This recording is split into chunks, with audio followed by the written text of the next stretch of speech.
നമസ്കാരം. ന്യൂസ് 7 പേരാമ്പ്രയിലേക്ക് സ്വാഗതം. മരുതേരി ശ്രീ ചെറുകാശി ശിവക്ഷേത്രത്തിൽ നടക്കുന്ന ശ്രീമദ് ഭാഗവത സപ്താഹ യജ്ഞത്തോടനുബന്ധിച്ച് കലവറ നിറയ്ക്കൽ ഘോഷയാത്രയും ശ്രീമദ് ഭാഗവത സപ്താഹ യജ്ഞാരംഭവും നടന്നു. മരുതേരി ശ്രീ ചെറുകാശി ശിവക്ഷേത്രത്തിൽ നടക്കുന്ന ശ്രീമദ് ഭാഗവത സപ്താഹ യജ്ഞത്തോടനുബന്ധിച്ച് കലവറ നിറയ്ക്കൽ ഘോഷയാത്ര നടത്തി.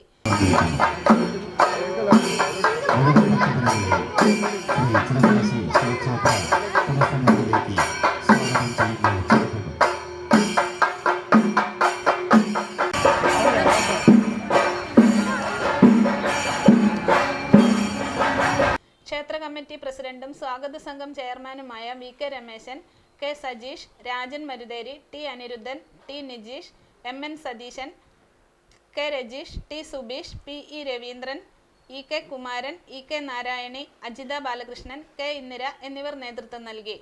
യജ്ഞാചാര്യൻ പഴയടം വാസുദേവൻ നമ്പൂതിരിയെ ക്ഷേത്രം committee president V K Rameshan പൂർണ്ണ കുംഭം നൽകി സ്വീകരിച്ചു. ശ്രീമദ് ഭാഗവത സപ്താഹ യജ്ഞം ക്ഷേത്രതന്ത്രി പുതുശ്ശേരി ഇല്ലത്ത് കൃഷ്ണൻ നമ്പൂതിരി ദീപ പ്രോജ്വലനം നടത്തി തുടക്കം കുറിച്ചു. ക്ഷേത്ര committee president V K Rameshan അധ്യക്ഷത വഹിച്ചു. Rajan Marutheri, K Sajeesh, M K Krishnan, P Balan Nair, T Aniruddhan, P Raghavan എന്നിവർ പ്രസംഗിച്ചു.